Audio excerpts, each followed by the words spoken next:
Hello, everybody. Welcome to Bellingcat Live. I am Giancarlo Fiorella. I am a researcher and a trainer here at Bellingcat, and I'm really happy to be with you here today, this afternoon. If you're in the chat, say hello. I saw that somebody named Peter followed the channel a little while ago, so thank you, Peter, for following. As I said, I'm Giancarlo Fiorella. I'm a researcher and a trainer here at Bellingcat. I work here, and part of my job somehow, well, not somehow, this is a deliberate choice on my part, is to stream first on Twitch, but now we are also on YouTube. As I said earlier, I do this usually once a week is when I try to do it, and it's usually at about this time, 4:30 p.m. Amsterdam. I go for about an hour and a half. If this is your first stream that you're watching with us, I'll tell you that I talk for about, I don't know, like half an hour, 45 minutes about Bellingcat stuff. I talk about articles that we've just published. I talk about articles that we are going to publish at some point. I talk about open source research and tools. And then the last, I don't know, half an hour usually, we play Geoguessr. So if you want to play Geoguessr with me and the chat in about 1 hour, you can go ahead and go to geoguessr.com and sign up. It's free to get an account, and then we can play together. I see that there are lots of friends in the chat. I see Jay, Des, C said E saying hello from YouTube. Hello, Jay. I also see here Ak Slotograph. Sorry for not pronouncing that correctly. Also saying hello. Also from YouTube /Cape Town. Hello, Ak. Thank you for coming. I see lots of friends here, including Dars. Hi, Dars. Good to see you on the Twitch there. I am Julie saying hello. Hi, Julie. Hello, Olena. Good to see you. T-Cab is here as well. Lord Char is here. Kulavelli's here. My goodness, it's always good to see so many friends in the chat. I also see Steven Anderson from Colorado Springs. Beautiful Colorado Springs. Hello, Steven. Good to see you. Thanks for coming. I was in Colorado once. I went to a conference. It was in Boulder, and I loved it. I spent a night in Denver. I thought it was fine, but Boulder was really nice. I went to Red Rocks, which is that rock formation there that's very beautiful. I just love the vibe of it. I really enjoyed my time in Colorado. So good to see you there, Steven. I see also that T-Witch Aaron is here. Hello, T-Witch Aaron.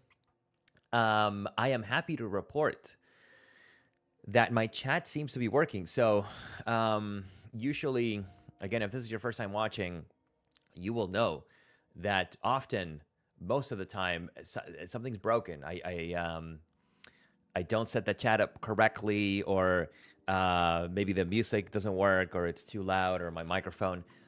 So over the last couple weeks, the chat has just been broken completely. But now it's working. And I think let me just double check. I'm going to type a message here. This should work. You should be able to see this. I'm going to type, hello, everyone. I think you see that, right? Can you tell me if you see my hello, everybody message? It should work. I'm pretty sure I fixed it. Okay, there we go. I've got a lot of people saying, yes, I see that. Great, so I fixed that. There was something broken. I did a 20-minute troubleshoot, and it's working. So now I can type and communicate with you, not just via my voice, but also via text. And I can do things like, hey, join our Discord server. And when I say that and I type it into the chat, you'll see a link to our Discord server, which I'll talk about a bunch during today's stream. So that's good. The other thing that is fixed is this thing here, the featured chat. So I see Kulavelli wrote, hey, yo, I made it almost on time. I'm going to put that on the screen.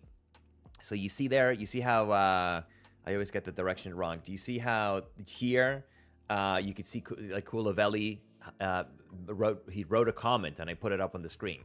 So if at any moment while I'm talking about research or open source stuff, you have a question, ask your question in the chat, and I'll put it up on the screen. or I'll try to remember to put it up on the screen. All right. So go ahead and type your questions there. Well, that's Bellingcat, and thank you very much. So that is working as well. I think the follower thing is working too. Sky Guy, thank you for following the channel. So everything's working. The only thing I noticed though, let me say hi to a couple people here first. Snap Fasterly's here. Hello, Snap Fasterly. Really good to see you. Tractor Poodle. Hello from Bangkok. Hello, Tractor Poodle.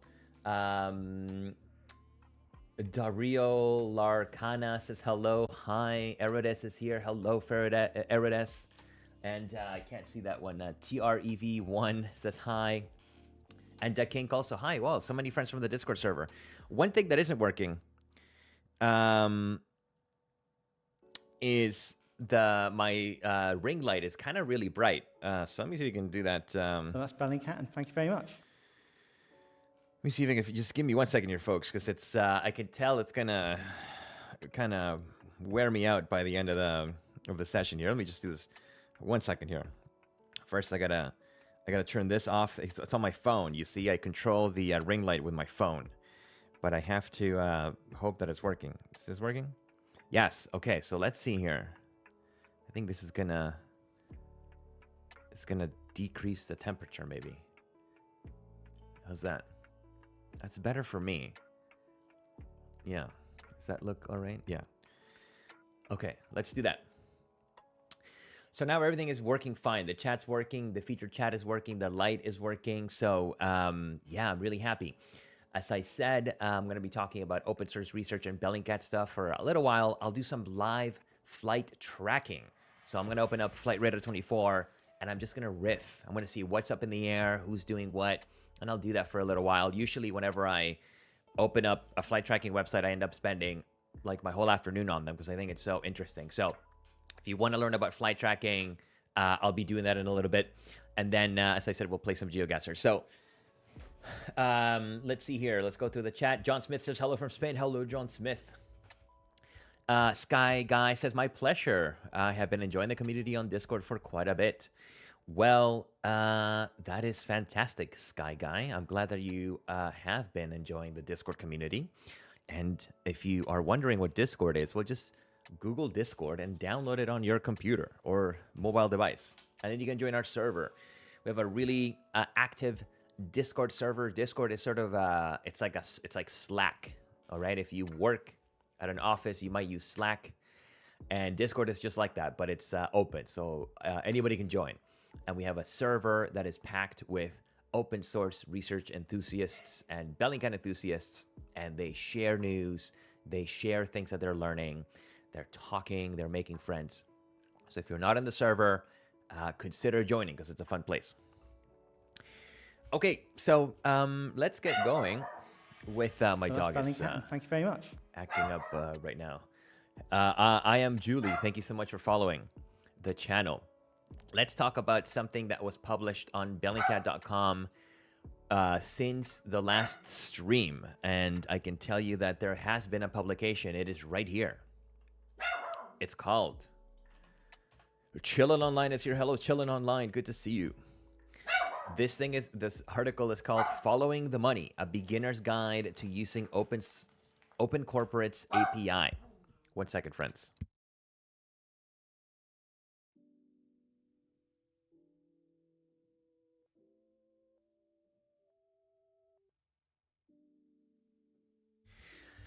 This article was written by Catherine Datali, and Catherine Datali is a Bellingcat Tech Fellow. What is a Bellingcat Tech Fellow? A Bellingcat Tech Fellow is a person who applies to do a fellowship with the tech team. So inside Bellingcat, we have lots of teams.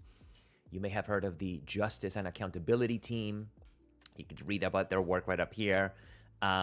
We have a tech team. The tech team develops open source research tools, and they host fellows. So a fellow is just a person who applies to work at Bellingcat for, I don't know how long the terms are. I think it's about 3 months. They are paid, I think. Yes, we pay them. I'm pretty sure we pay them. And then they spend their time here sort of writing an article or creating a tool, usually, because it's the tech fellowship. Tristan says, yes, we pay them. Hello, Tristan. Good to see you. Hey, let's put that up on the screen. Yes, we pay them. Thanks, Tristan. So, anyways, Catherine here is a tech fellow, and she says, "I'm passionate about using bulk data processes to make companies and finance investigations easier." So, Catherine has found a way to combine her passion for creating tools and her passion for corporate research, financial research, and so she created this tool, this guide, and it's extensive. All right, so there's lots here. Some of it is pretty technical, but if you read it sort of line by line, Catherine does a really good job at talking you through this process, which again is meant to help you use the Open Corporates API. Open Corporates, if you don't know, is a website that has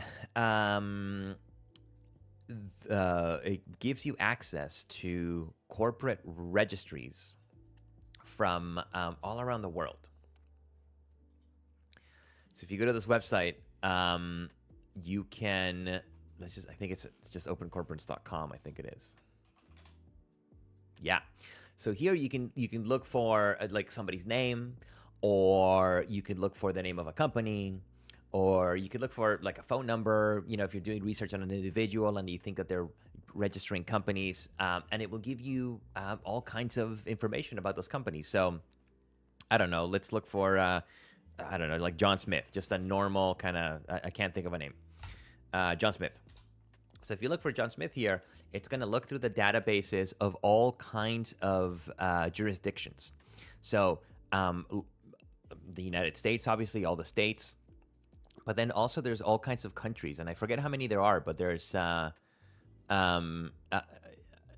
it's an extensive list. Like tons and tons of countries are here.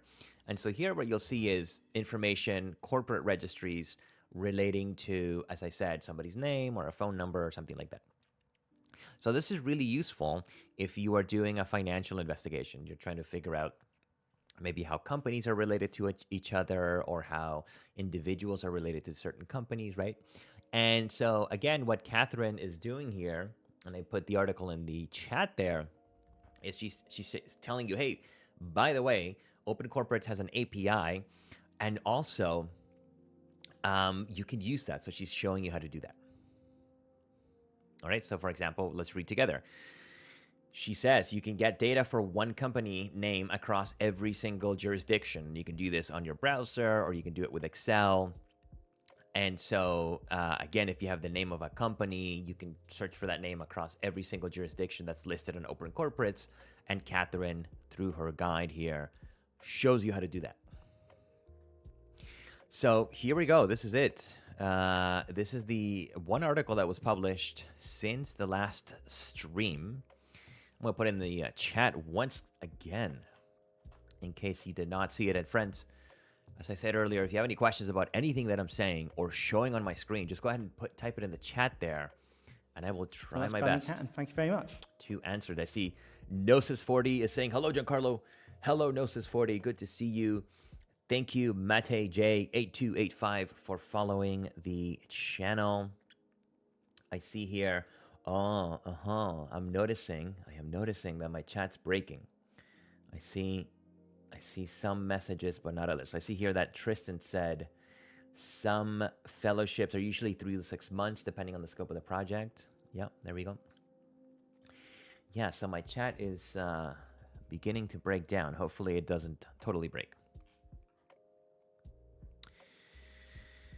There we go. So that's it.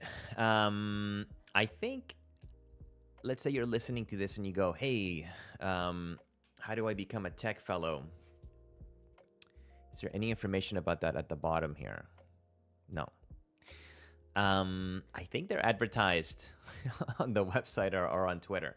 Johanna, who's the head of the tech team, yeah, I remember her talking about them and talking about advertising them. So I think they just sort of come up on Twitter, on Blue Sky, on Discord, on our website. So if you are interested in these tech fellowships, as Tristan says, we do a couple of them a year. They last about 3 to 6 months. Just watch Bellingcat Spaces online, and then you may see the next time that we announce a round of tech fellows. Okay. Entropic Paku is here. Hello, Entropic Paku. Good to see you. Thanks for coming. All right, so I don't have anything else to say about Bellingcat stuff. Oh, no, I was gonna do something else. I forgot. It was. Oh yeah, I remember. Okay. So we have this thing called the Bellingcat Online Investigation Toolkit, and this is a Excel sheet that is public and everyone can access it. I'm gonna put in the chat there.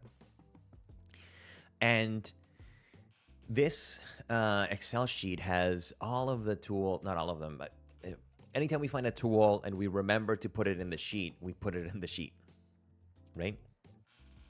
And so it's a document that's been around forever. It was started by Christian Treebird. It was started by also Alium Leroy, who's now at the BBC. And every once in a while we update it. We should be doing a better job at updating it, but because we're also busy, we kind of forget to do it. But I wanted to call it to your attention because it's a thing that still exists.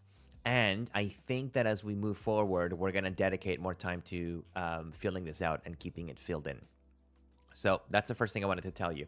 The other thing I wanted to tell you is that I asked in our Discord server earlier, I said, hey, I don't really have a ton to talk about today. So is there anything that you want to talk about? And Aaron, who I think is in the chat, said, hey, yeah, you should talk about archiving. So I'm going to just really briefly point you in the direction of the archiving resources here in the toolkit. If you have the toolkit open, you can click on archiving right here. You see it? And then when you go here, you will open this link. And it has all of these resources for archiving. So Aaron in our Discord server said, hey, I know lots of people kind of know about archiving, but I also know lots of people who don't know about archiving and they're not sure how to do it. So as you can see here, in our toolkit, we have a link to a resource. And then if there is a guide related to that resource, we also have a guide for that.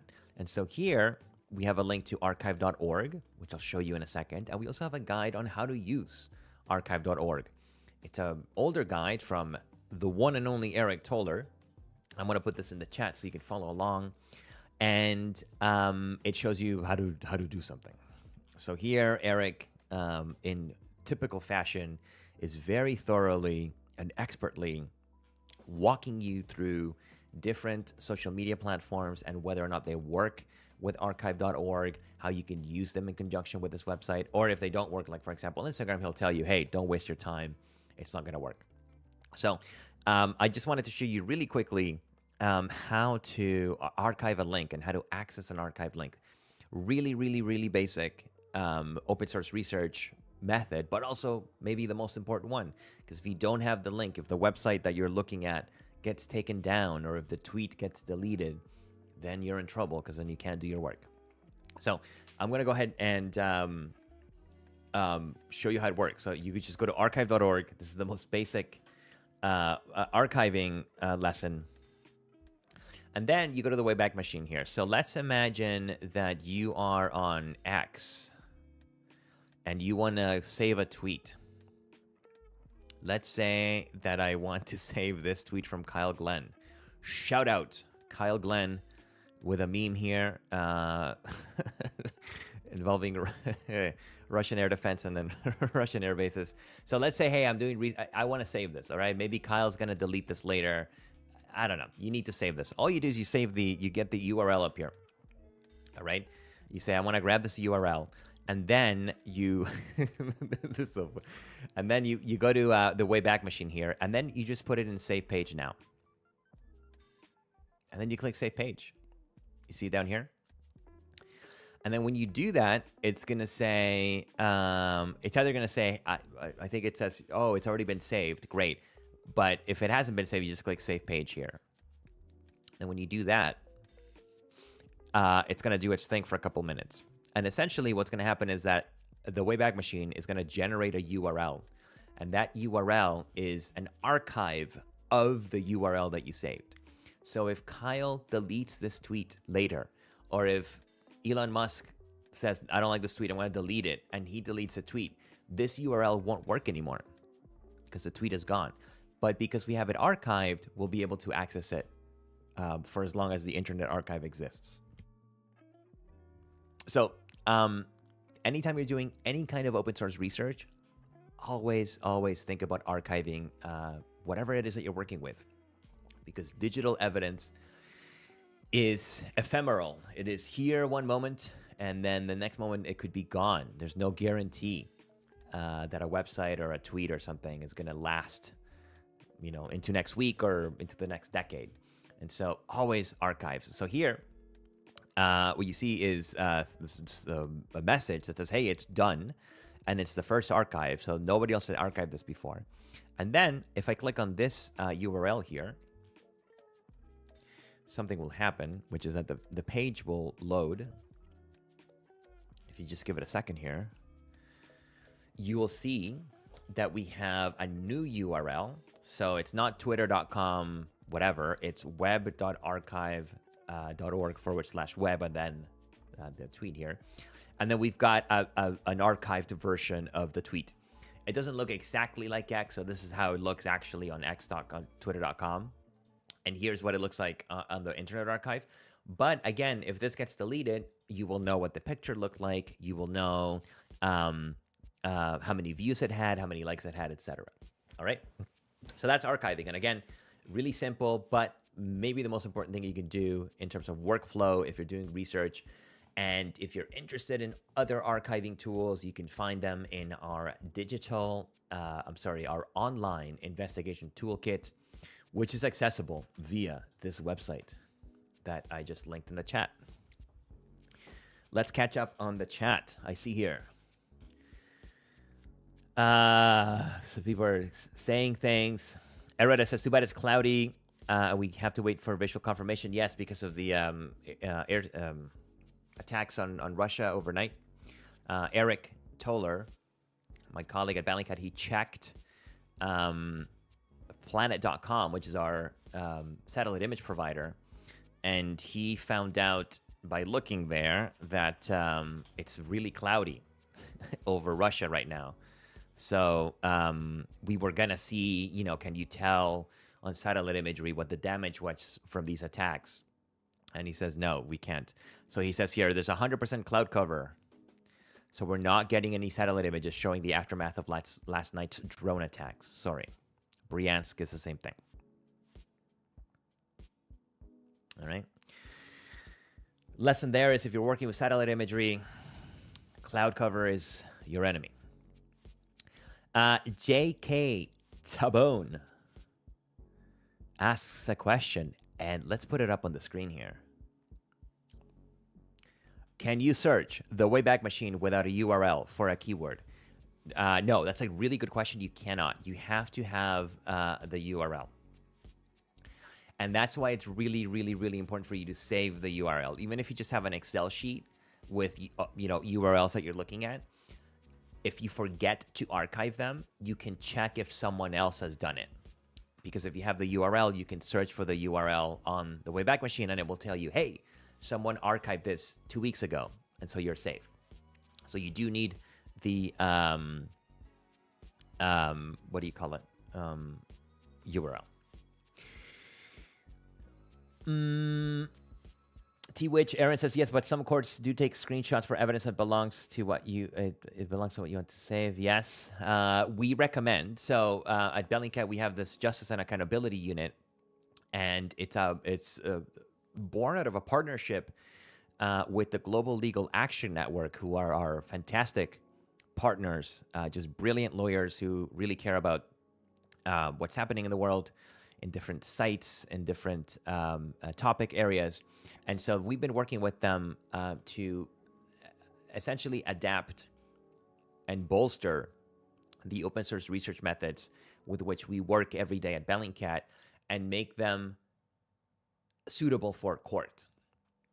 Okay, so there's been a lot of work that's gone into that.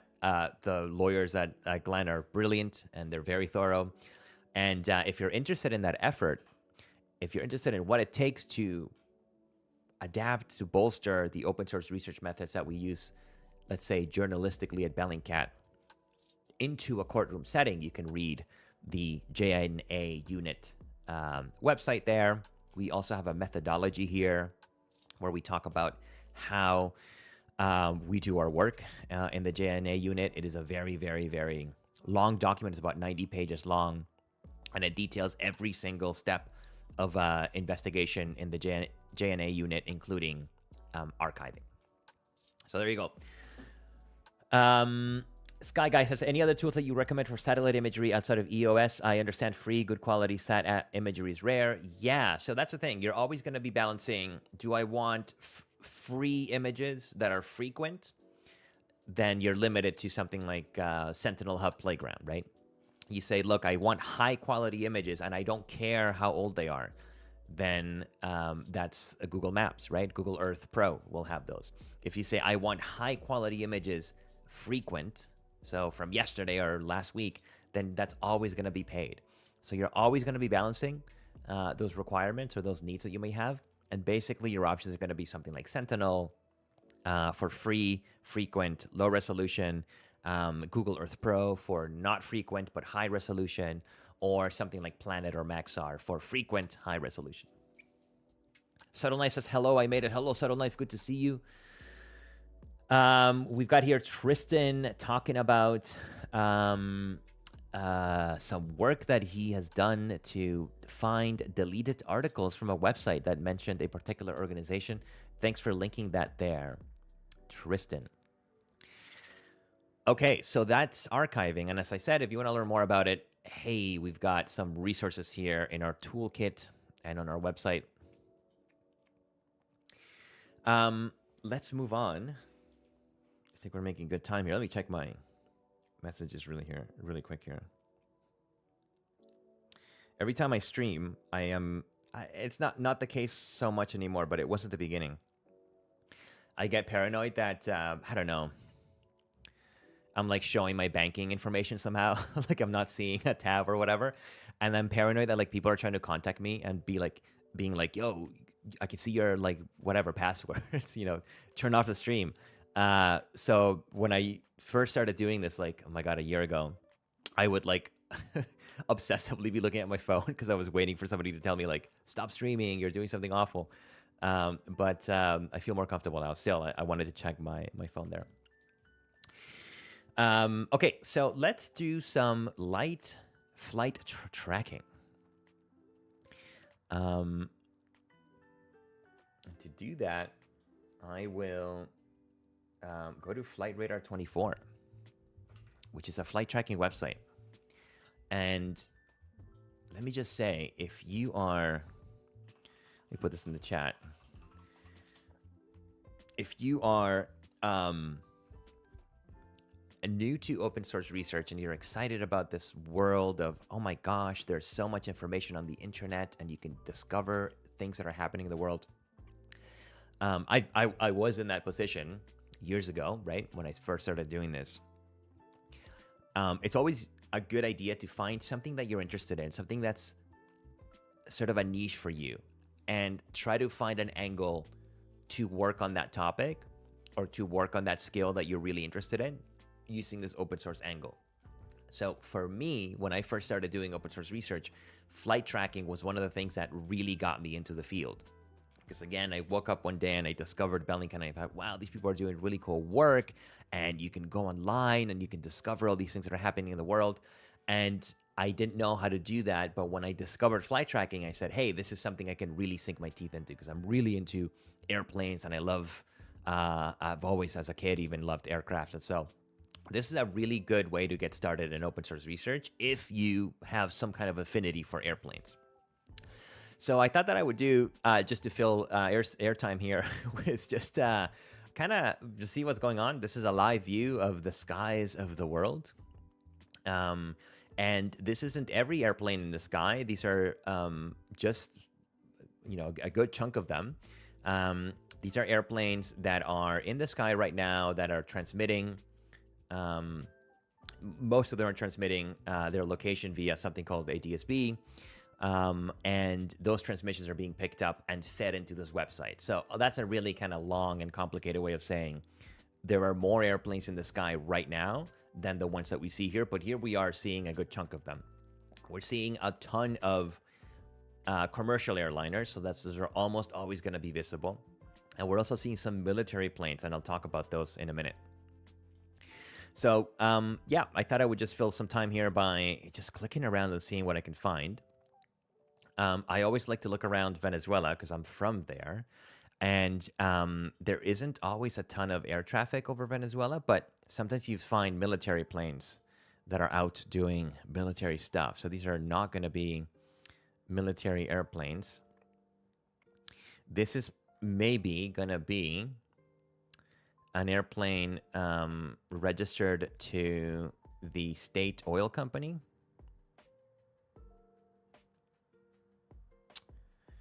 And I say that because it's got the red and white, which is the colors of the, but maybe not, of the state oil company. These are commercial airplanes. This is an Avianca flight. Yeah. So one of the new things, so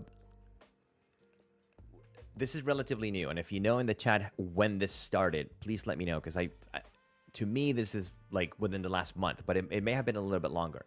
Flight Radar 24 has a really cool option right now where you can type, click on filters down here.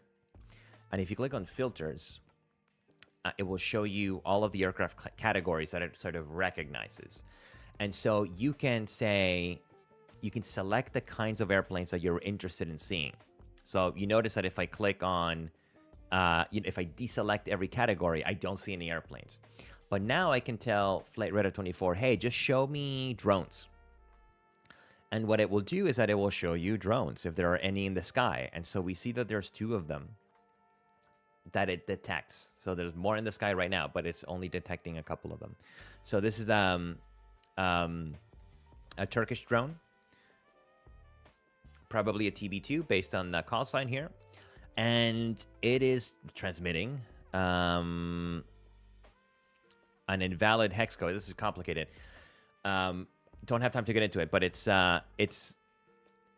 transmitting an invalid. This is what's called an ICAO address or a hex code, and so that's why the registration shows up at this. But the website still knows, hey, this is a drone.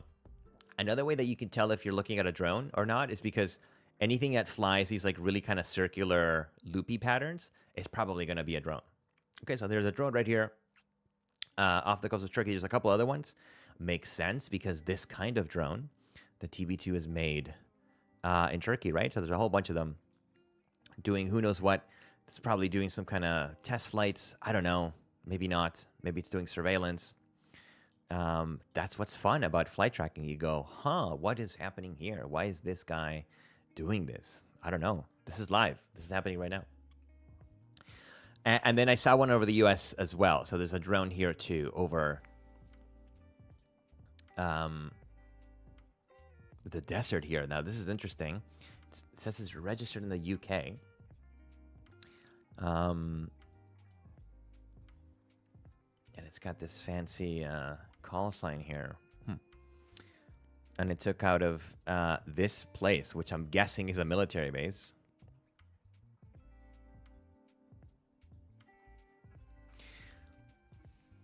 E501 Aviation. Let's see if we can see what that looks like.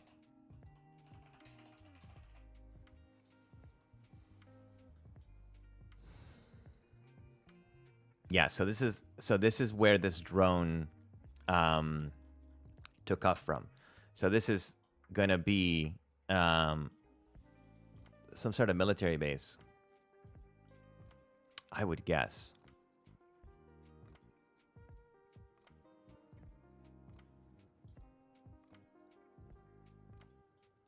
Yeah, it's like out in the middle of the desert.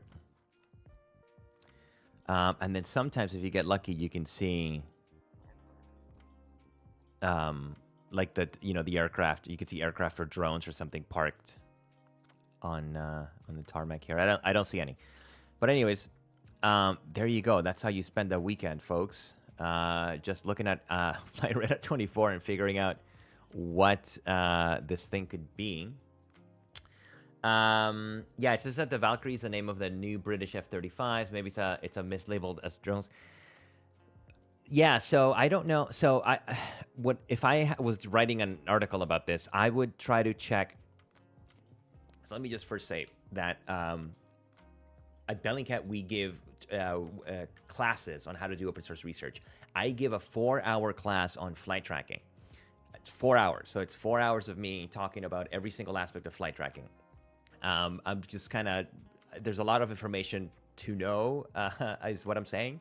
And so this like slice of flight tracking that I'm doing right now is like a tiny kind of minuscule section of that like giant slice of pie that you would get with a 4-hour training.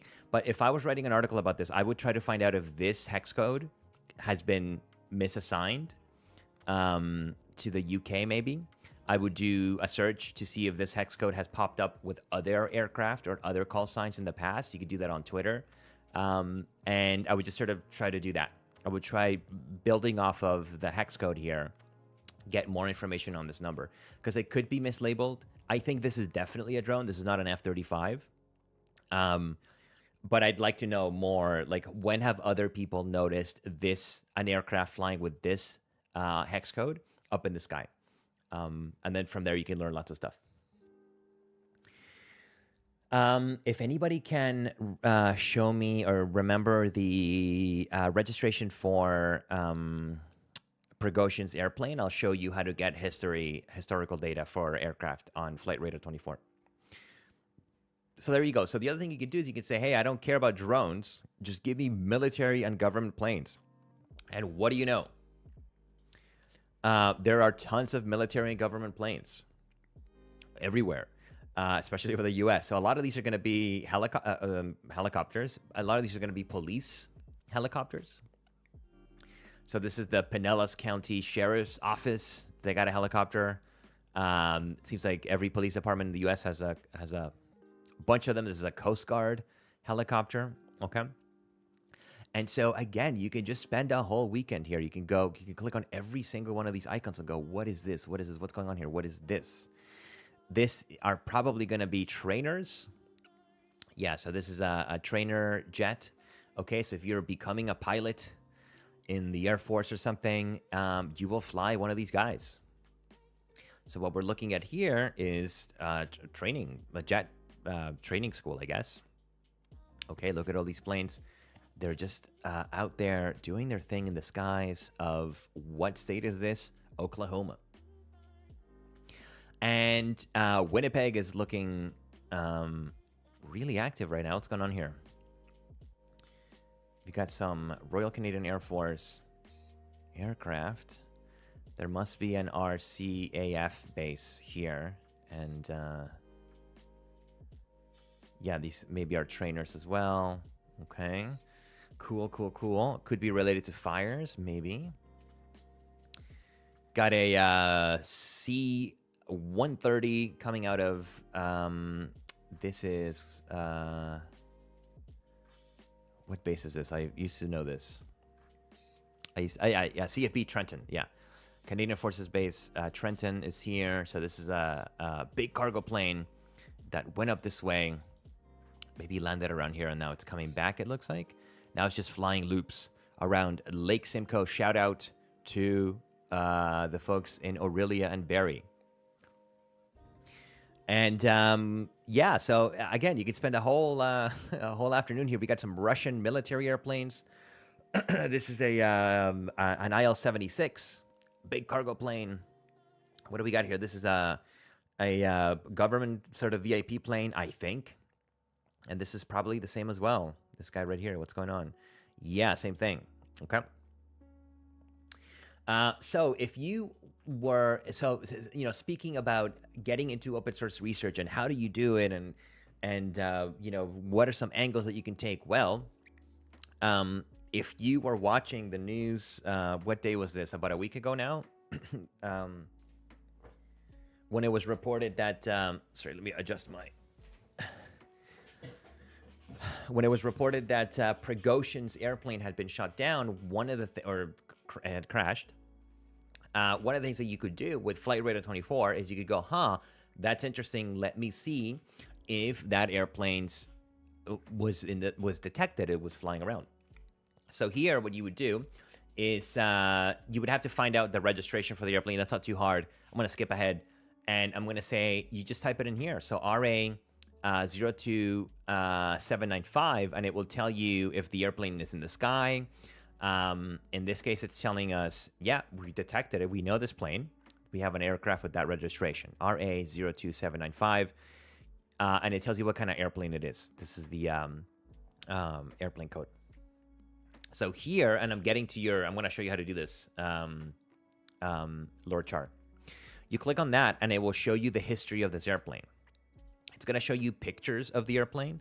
So this isn't an airplane that looks like the one that Prigozhin had. This is the one, because as you can see here, the registration is the same. So some person, Mikhail Tambovtsev, a photographer, you can see his name here, took this picture one day in St. Petersburg in May of 2023, and then they uploaded it on jetphotos.com. Flight Radar 24 pulls from jetphotos.com, and it shows you what the airplane looks like.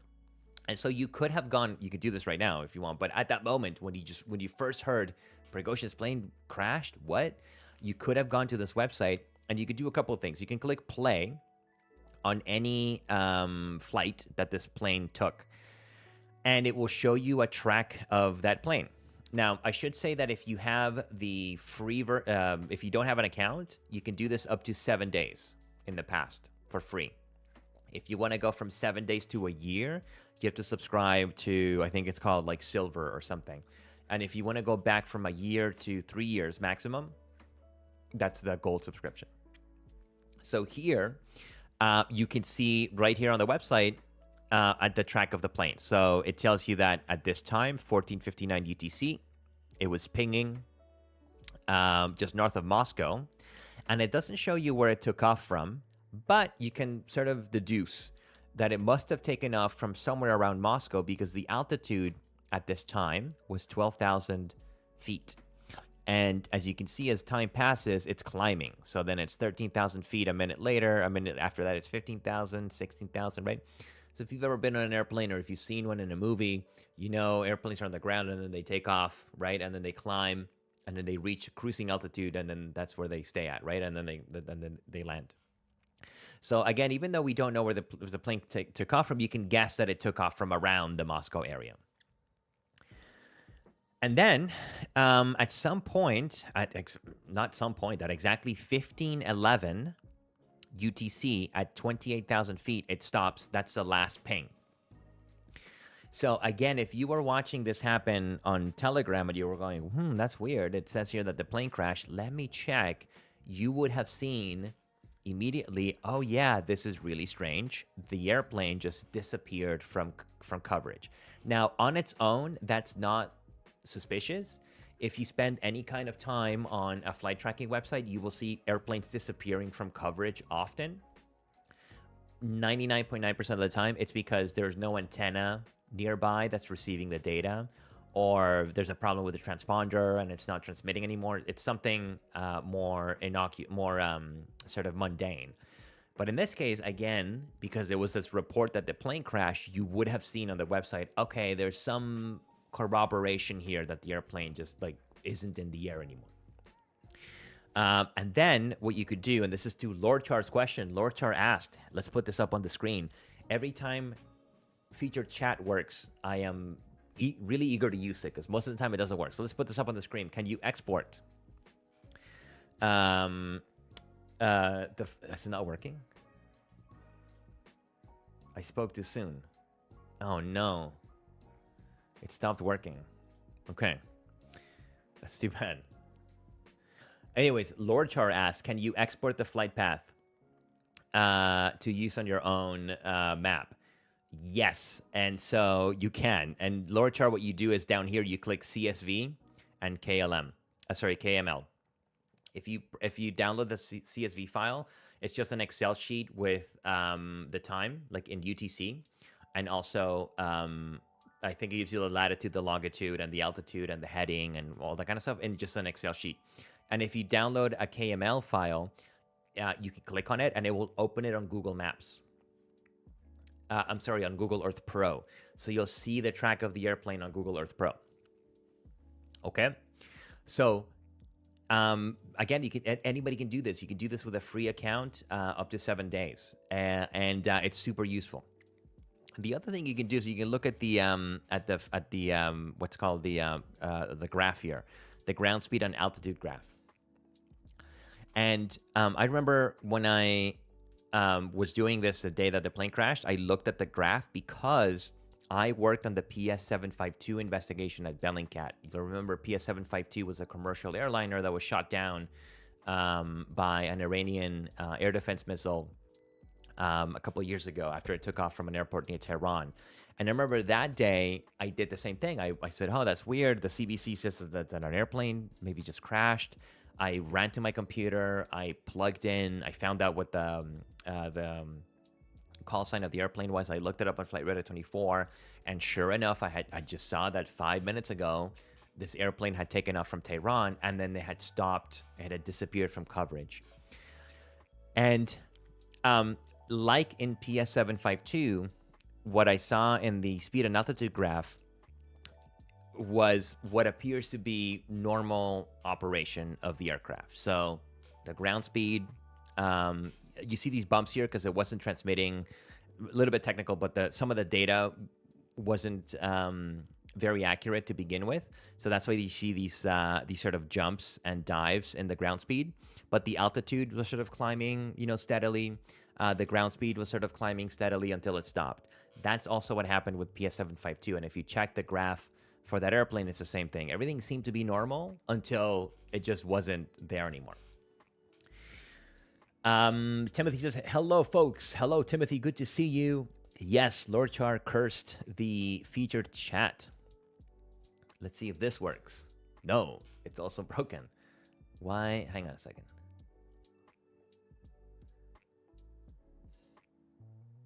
No, it's completely broken. All right. I got a question here from Entropic Paku. Entropic Paku says, hello.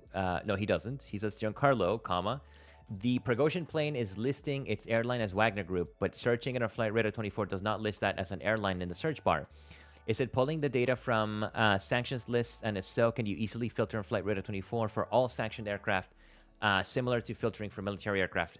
No. So, Flight Radar 24 is pulling from different databases. So, for example, this airplane is not transmitting this picture of itself, right? The airplane with its ADS-B receiver, it's transmitting things like its ground speed, its altitude, its heading, ground speed, altitude, heading, ground speed, altitude, heading. One more thing, I can't remember. So then what Flight Radar 24 does, what these flight tracking websites do, is that they say, okay, so we have this airplane transmitting from this location at this heading with this hex code, this electronic identifier, and then the website essentially checks online for like information about that airplane. And so it says, on Flight Radar 24, there's a picture of an airplane that has the same registration and the same hex code, so it must be the same one. So it sort of puts them together. And so it does not do that, as far as I know, with sanctions lists. So it doesn't, the Flight Radar 24 doesn't go into a sanctioned list and say, hey, this plane is sanctioned. Now, if you have an airplane, you can call Flight Radar 24 and you can tell them, hey, don't show my airplane, right? I think Elon Musk did that probably with his jet, right? And so Flight Radar 24 will say, okay, you'll, whatever, the lawyers will get involved and they'll say, okay, we won't show it. So, it could be that Prigozhin would have called Flight Radar 24 and said, hey, don't show my airplane, or don't say that it's registered Wagner. Maybe that's something that happened. But usually when you're doing flight tracking, the name of the game is to go to multiple websites. So don't just check Flight Radar 24. Check RadarBox, check ADS-B Exchange, check FlightAware. Go on and thank you very much. jetphotos.com, go on planespotters.com, and just go to every single source out there. Go on Twitter, look for the registration, and then just grab as much information as you can from multiple sources, because you're never going to get everything that you need from the one page. Blood donation saved a life. 2D, thank you so much for following the channel. I hope that answered your question there, Entropic Paku.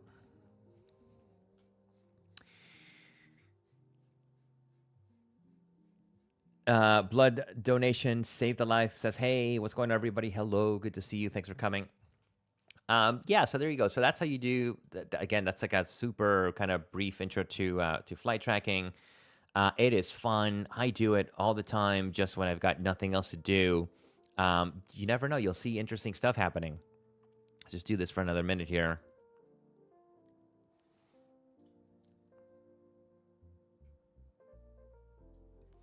So this is it says it's a P8A Poseidon. And you go, I don't know what that is. Well, don't worry, because you don't have to know it. You just have to know how to Google. And if you look for the name of that plane, it says here on Wikipedia, it's an American Maritime Patrol and Reconnaissance aircraft. Huh. And so you go, that's cool. There is a Maritime Patrol and Reconnaissance aircraft from the U.S. conducting maritime patrol and reconnaissance in the air right now. Over Romania, probably looking at what's going on in Ukraine. What do we got here? Let's take a quick look, and then we'll move on to Geoguessr here. Okay. Looks like some training flights here. Italian Air Force.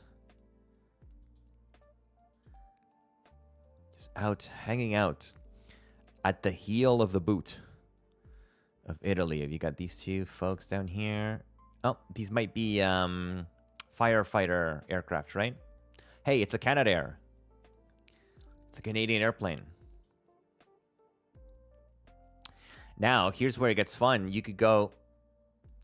Oh yeah, look. So the colors. You see the tracks of the aircraft. You see the colors. White is low altitude. And then purple is like really high altitude. So here, what you're seeing, like what these airplanes are doing, is you can see they have previously scooped up water from the ocean and then gone to dump it here. They're taking on water. Yeah, that's cool. And so if we just keep watching, we'll see them maybe do that again. And then what you can do is you can say, where can I get more information about what's happening here? Because it looks like there's a fire. You can go to the NASA firm's website, to the global fire map, and if the fire's been around for more than a couple hours, you'll see it here.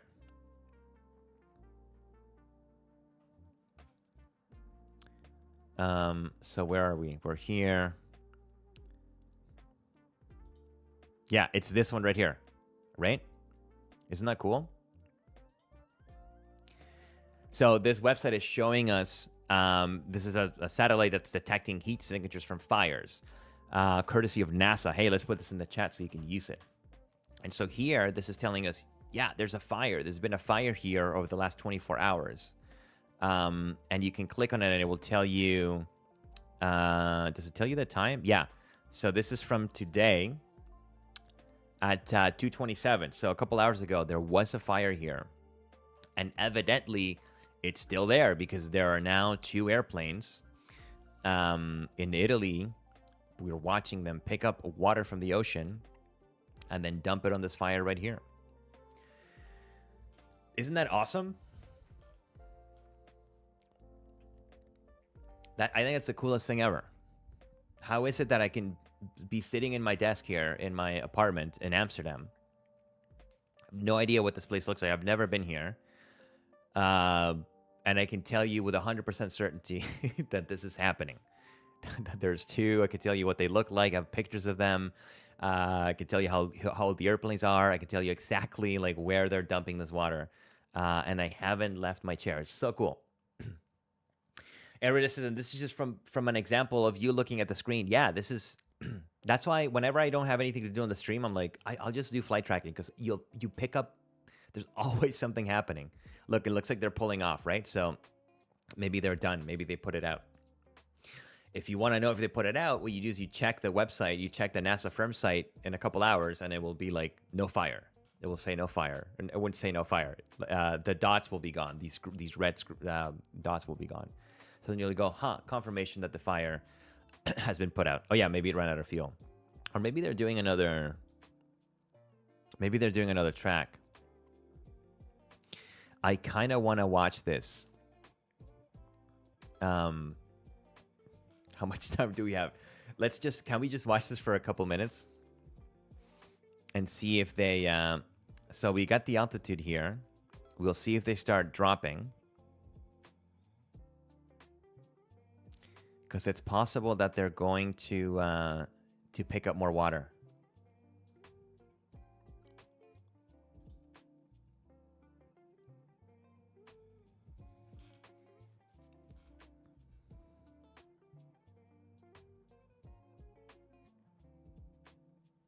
No, it doesn't. It doesn't seem to be. That's Bellingcat, and thank you very much.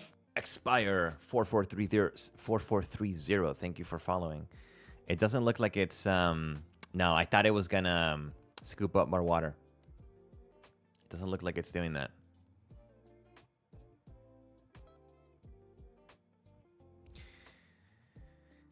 Anyways, let's see if this one will do it, and then I promise we'll play Geoguessr. We're gonna play Geoguessr in about 5 minutes here, friends. So if you want to get that loaded up, we can jump right into it.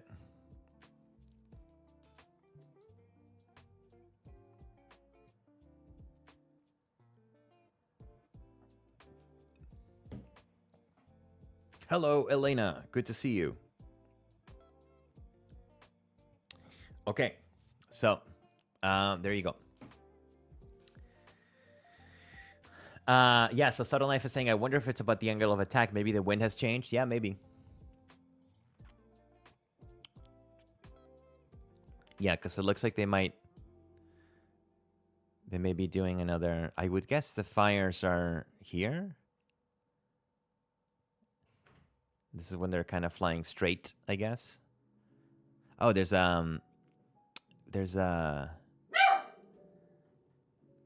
Riace is the name of the town.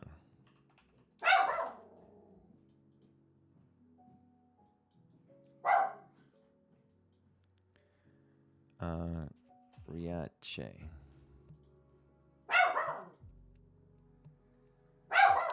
So it looks like it's this between Riace and Stignano. Looks like it's what. So maybe this area here is what's on fire. Wow. So if you're in this town here, if you're in these towns, you're in trouble. You may be in trouble. What kind of dog do I have? I have a good one. It's a good kind of dog. Beluga in the air right now. Oh, those are fun. Subtle Nice says it's a noisy one. Yeah. Okay, so let's. You know what, folks? If I don't pull myself away from this, I'm always gonna be. I'm not gonna stop. This is Jake 17. This is a famous plane. It's RC 135, and this plane is famous because it's always in the sky. Not always. You often see it with the same call sign, and they do reconnaissance, like electronic reconnaissance. So you'll always see it. It will just sort of fly loops. You know, obviously taking a look at what's going on over here. And then down here, it's looking at Moldova, maybe, or looking into Ukraine. So yeah, lots of fun. Eroda says that it's the most, this Beluga plane. Is it this one? No.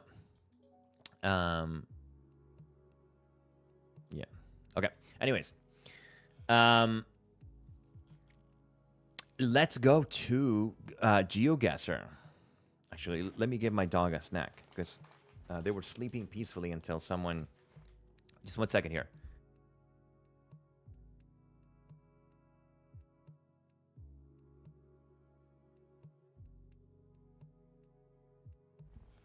I get extremely hungry when I'm streaming, and by the end of the stream, I'm usually like lightheaded and I can't like think straight.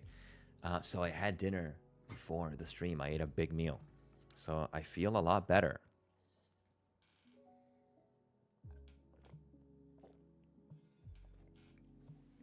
Okay, so let's actually let me just put this here. Let's play some Geoguessr. The bottle is yellow, but it's I guess it's tricking the filter still. Okay, so let's go to let's play Geoguessr for half an hour. GeoGuessr is this game where you guess where a picture was taken. And the way that we play is this way. Oh, that's not right. I always I click play. Yeah, it's party. So what we're gonna do is I'm gonna create a room here, and to join, just click on this link right here.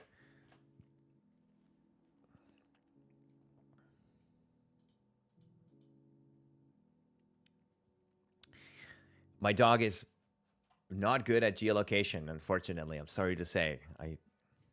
Maybe that's the expectation that because they're my dog, they'll be good at this, but they're not. They're not good at geolocation. They're good at taking naps and eating snacks. That's it.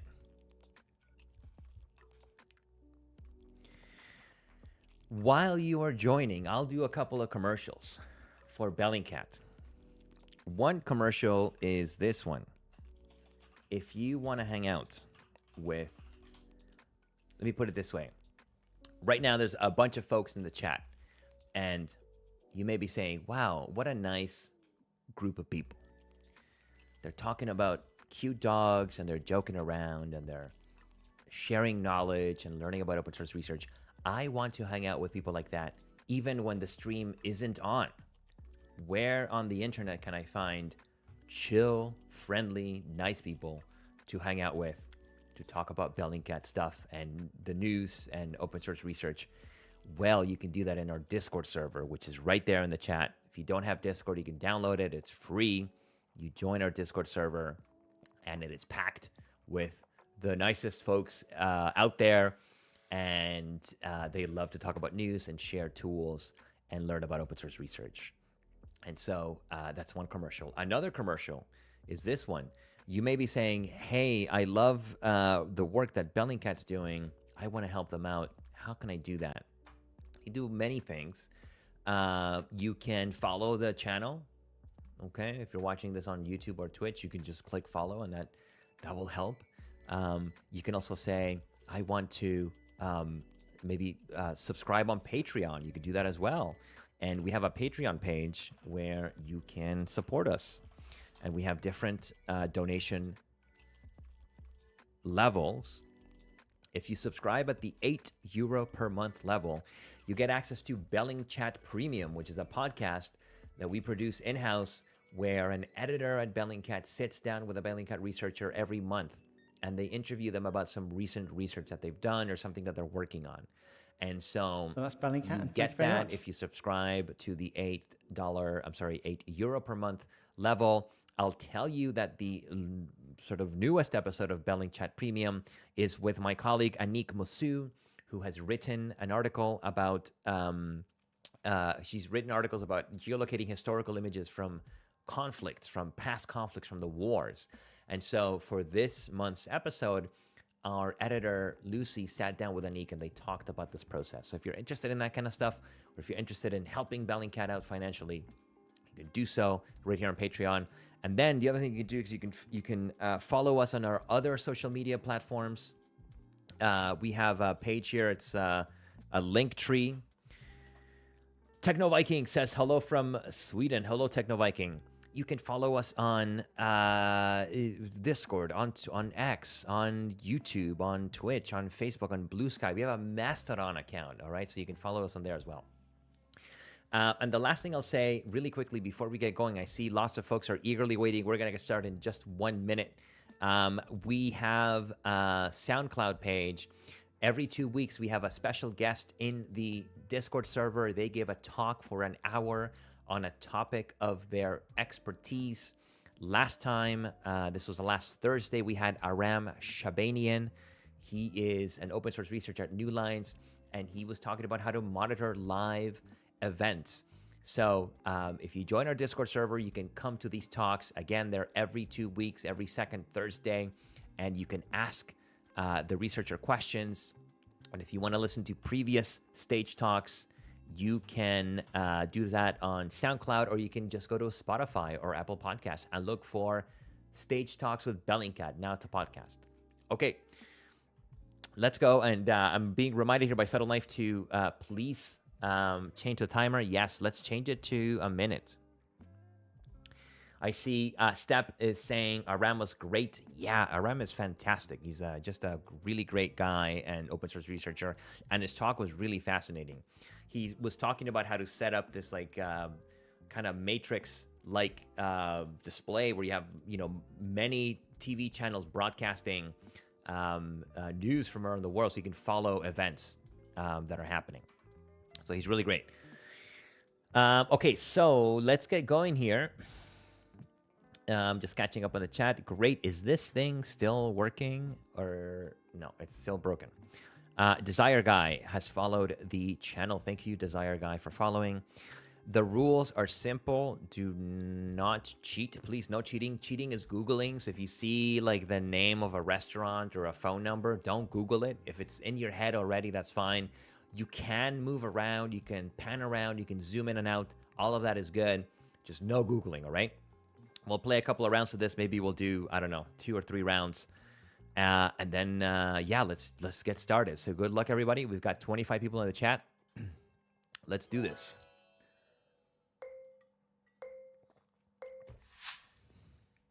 All right. I'm going to go this way. Here I see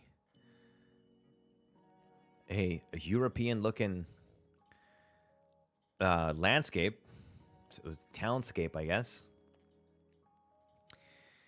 I see a little street here. I see, oh God, some signs. No, no signs, no street signs, no restaurant signs. Oh, does this at least say something?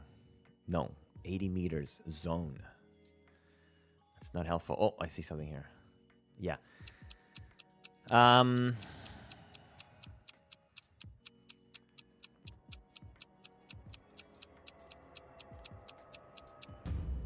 right. Oh, Belgium. I guessed France. When I saw, I don't know what it was, but when I saw the farmhouse and the buildings there, I thought, hey, that looks like France. It wasn't France, it was Belgium. Congratulations to Beefmar, who got it really close. Beefmar guessed Belgium. Well done. Subtle Knife also guessed Belgium. Subtle Knife, one of our great moderators on Discord. Good job. And also, JP. Is this you up here? Yeah, you got Belgium also. And then Hansa. Hansa, congratulations. You also got Belgium. Good for you. And then everybody else was somewhere else, all right? I guessed France. So not bad for a first round. Let's go to round number 2. Let's see what happens with round number 2. Okay, we are also in a rural landscape. But this one's more familiar to me as a North American person.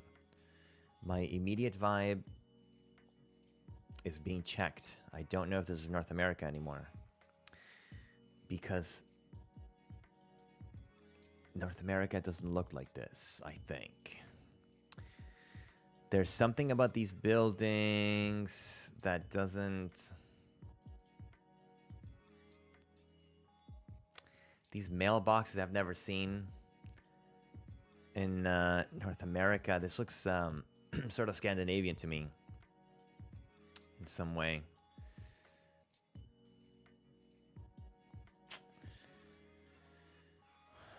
Okay, we got some names here. Yes.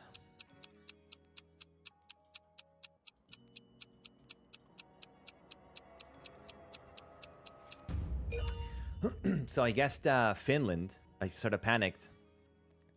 But I don't know any of the Scandinavian languages.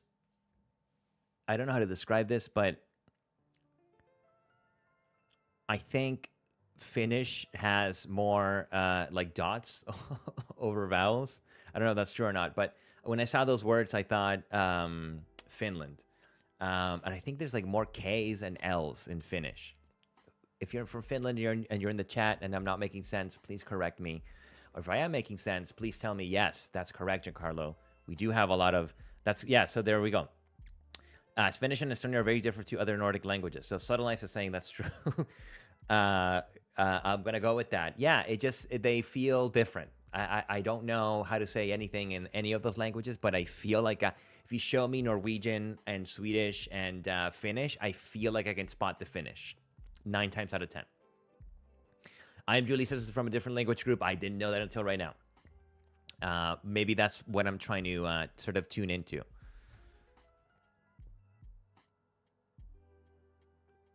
Yeah, like look at these. Yeah, these are very different sort of kinds of words.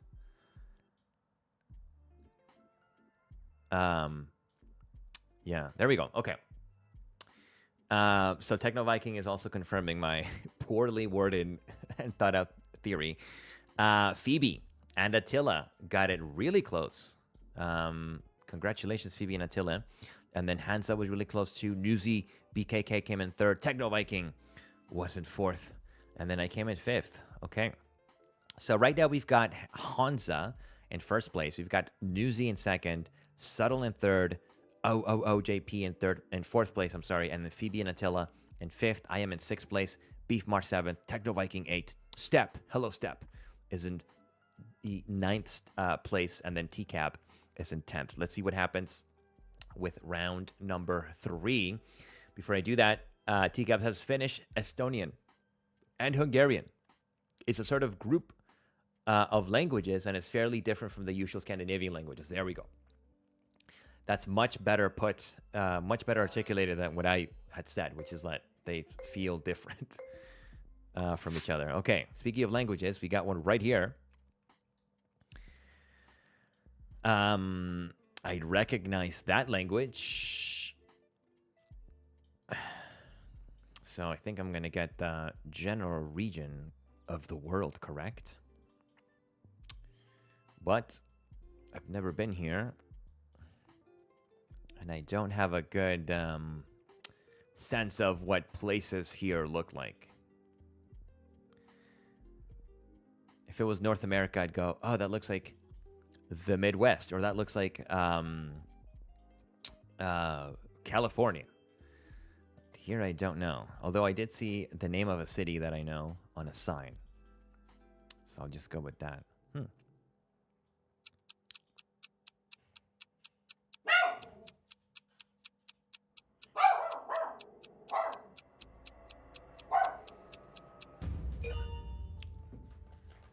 I guess Jerusalem because... One second. I gotta bribe my dog with snacks so that she will lay down and not bark.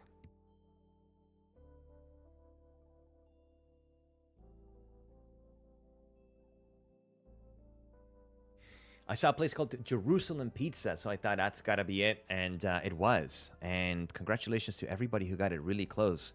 OOJP was very close. No one got it dead on. TCAB says the big Jerusalem estate sign gave it away from me. I didn't see that. I saw the pizza place called Jerusalem. I got it pretty close too, and then Hansa as well. These are the standings, and look at this. Hansa and Newsy are very close to each other, and so is OOJP. Actually, this game is really close. Everybody started within striking distance here. Erida says, I'm doing really bad today. Yeah, you're not in the top 10. That's fine. We've got 2 more rounds, and who knows what will happen. My dog is acting out. Good luck, everybody. With round number 4, we've got another scenic looking place here. I see a flag, and I see a church. Yeah, okay, I think I got the country for this as well. There's a person here. There's a gentleman walking down the road. Oh, he's gone. Let's forget about him. Let's see if we can find another, like a sign that says the name of this place. That almost never happens. Like, welcome to... You know, name of the town. Oh, I see some here. Oh no, I lost it. No, it's black. It's what do you call it? Pixelated.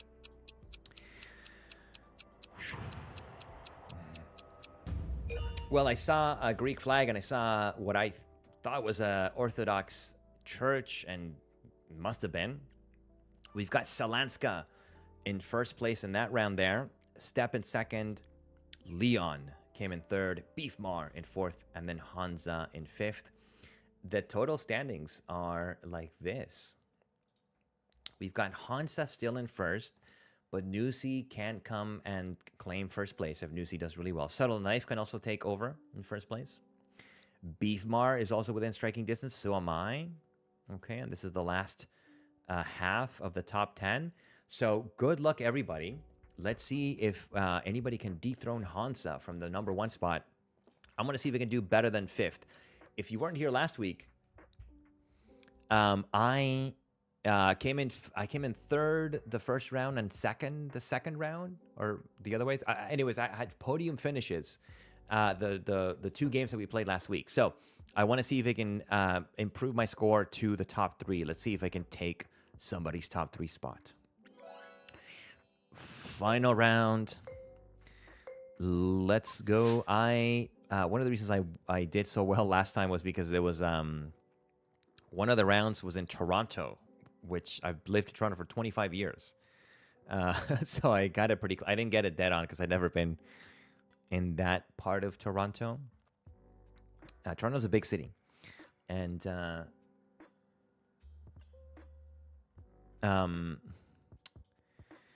anyways, I got it. I think I won that round.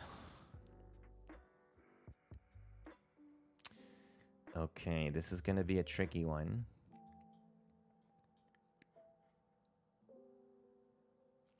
Man, I'm so, like, sort of security conscious. I would never, I'm not, like, criticizing this person. I don't know them, obviously, but I would never put, like, my child's name on my car and, like, signal to people that I have a child who's in that car. Okay. So I got it really close because one of the signs said Linz. I thought it was Austria because there was a lot of white and red, and that's the Austrian flag. And I don't speak German, but one of the signs said whatever, and it said Linz. I play a lot of, I'm not playing right now, a lot of strategy games from Paradox Interactive, and so I feel like I know the names of towns in Europe and places that I've never been to, so I knew that Linz was in Austria, and when I zoomed into this level, I saw Linz here, and I thought, okay, that's got to be it, so I guessed around Linz. It was pretty close. We got Eredes there in the first guess, or the closest guess was Eredes. Rusa is asking, points are calculated based on how far away the guess was. So the guy who missed the country and it was closer in distance has more points. Yes, Rusa, that is correct. It's based entirely on meters of distance. So if you're in another country, but you're 10 meters away, that counts. We have a new top 3, I think. Let me click finish the game. And it was Hansa who is sleeping there. Hansa, congratulations there on winning the round. I came in second, so I did get a podium finish. Let me take a picture of this for record-keeping purposes. And then Step came in third place. Nusi, who was in second, I think. Nusi, fourth. That's got to be tough. Subtle Knife also, Beefmar. OJP, I think, was in the top 10 and was then 11. Hey, it's all good. Techno Viking says, I got to go, but this was fun. Bye, Techno Viking. Thank you for coming. Congratulations to Hansa, the guy who falls asleep on other people on airplanes. Came in first place here. Really well done. I have time for another round. We're going to do it quicker, though, because I got to go at 6. I mentioned to you earlier that I had a meal before the stream. That's wearing out. I'm already really hungry again. So I need to run out and get some food right at 6 p.m. Nusi says, that sucks. Yes, Nusi, I'm sorry. But hey, you've got another chance here. We're going to do a speed game, and we'll see if you can reclaim the top 3 there. Dog sounds hungry. No, she's not hungry. She's not hungry. She eats way too much. Remember to finish the game and press continue or click the link. Yes, thank you, Erides. So if you're watching the screen there, find a button that says continue or play again or something, so you can play again. I'm going to wait another minute here. I'm going to remind you that you can come hang out in the Discord server. It is fun. Join and say hello. You can make friends there and learn about research. I'm going to wait another 30 seconds before we get going. Somebody's texting me. Let me respond.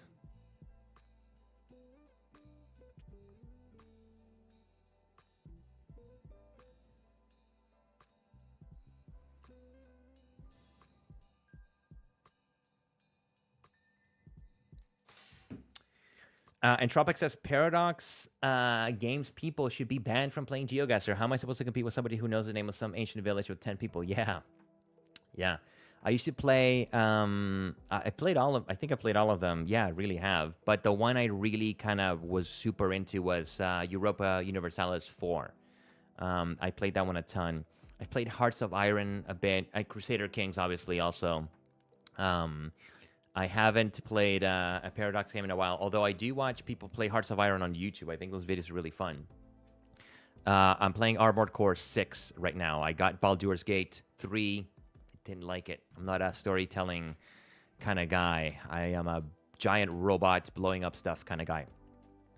Okay, let's go again. No cheating, please. We got 1 minute rounds. We'll do this really quick. And we'll see if we can...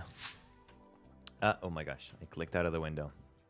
All right, there we go. This is how you start a round in a field. Depleted Unicorn says, I'm not seeing a Discord link. Is it just me? It may be that I haven't configured YouTube correctly, Depleted Uranium, because I think you are on YouTube. The link is discord.gg/Bellingcat. Discord.gg/Bellingcat. Oh my goodness. Where are we?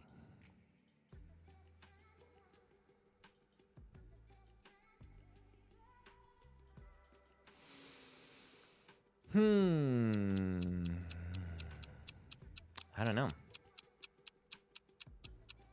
I'm gonna guess North America. No, it was Estonia. All right, I got 38 points. Congrats to... I always zoom in all the way because I wonder if anybody got it dead on. Hey, Julie got it really close. Congrats, Julie. A couple people guessed the right hemisphere at least. I was dead last probably with 38 points there. Subtle Nice says that you got the same. Yeah. How did you guess the Baltics is what people are asking. Let's go to round number 2. All right. This looks more familiar.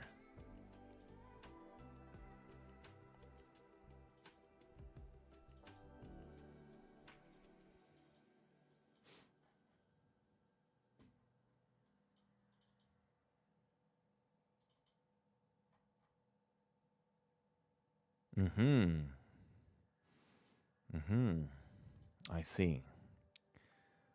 I see. Yes.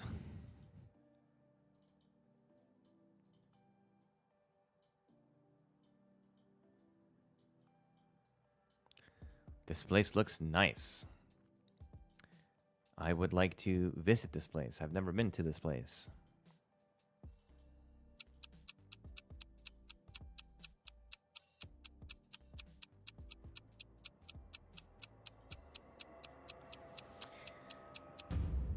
Okay, yeah, I guessed Greece because I saw Greek letters. A lot of people guessed really close. My goodness. Look at this. We had Nuzi. Nuzi, who was knocked out of the top 3 in the last round, last game. Got it really close. Good job, Nuzi. Guessing Athens, Greece. Athena in a van, says Erides. I didn't see that. Well, good work there. We now have Julie in first place. We got Marco. Hello, Marco. in second, Beefmar in third, Hansa is in fourth place, and then Dirk in fifth, and then Eric in sixth, and then Chillin' Online in seventh. Let's go to round number 3. Let's see what we get here. We have another kind of rural place. Well, this looks like... I feel like I've seen places like this in some of my recent work.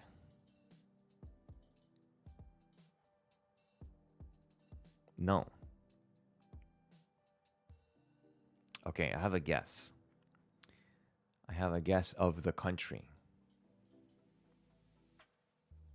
Whoa. They paved... Whoa, that just totally... that's trippy. What? I just clicked out of... All right. Yeah, I just clicked out... I don't know what I did, but like the whole town got redeveloped. Yeah, I guess here somewhere. I saw Romanian language, so it was Romania, and then the flag was there, so also Romania. And what do you know here now? Hans has woken up, or maybe he's still sleeping, and you got it really close there, Hansa. Good job. Step also really close. Total standings now have Hansa in first place again. Hansa's waking up. Right now, the coffee's kicking in. Marco's in second place. Beefmar is in third. Dirk in fourth. Chillin' Online is in fifth. I'm in 15th place. I am desperately trying to climb my way up. My goal is to finish above. My goal is to finish in the top 10. So let's see if we can do that. Let's go to round number 4. I'll never catch up to Hansa. This is a tough round, but I'm going to try to see if we can do top 10. The IS license plate gave me some hope, says Desire Guy. I didn't see that. I saw the Romanian flag and also language that I recognize as Romanian. Here we are in a another rural place.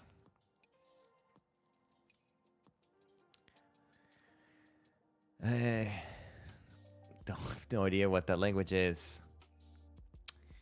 I don't know any of the meta of Geoguessr. You know, people go, "Oh, this is, I don't know, the car, like this car." You know, you see the bumper back here. People go, "Oh, that's the car that drove through whatever country." I don't know any of that meta, so I'm gonna sit around here somehow. See what happens. No, oh my gosh, that's way off with 15 points. Dying. Okay, well, congrats to everybody else, including Hansa, who got it really close. Sri Lanka, my goodness, I really was out to lunch on that one. I thought Africa. I saw the sign with English and then the other language, and I just didn't recognize it as a language from here. Okay, as we go into the last round, we have Hansa in first place. We got Beefmar in second. We got Marco in third, Julie in fourth, and Eric in fifth. I am in 19th place, so I have gone down even further from 15th. I'm going to try to do better than 19th. Let's see if anybody can catch up to Hansa. So good luck. Round number 5. People in the chat are saying, I thought it was Thai. I thought it was Cambodian. I thought it was this and that. Okay, we got this city here. Huh. I recognize some of these words because I live in the Netherlands. And some of these words are tickling my eyes in a particular way. And they're making me go, huh. I've seen these words before. Here in Amsterdam. I'm sure I've seen goreng before. I'm sure of that. I'm sure I've seen toko before. So I got a guess here. Hansa. Hansa is... Let's see what Hansa does.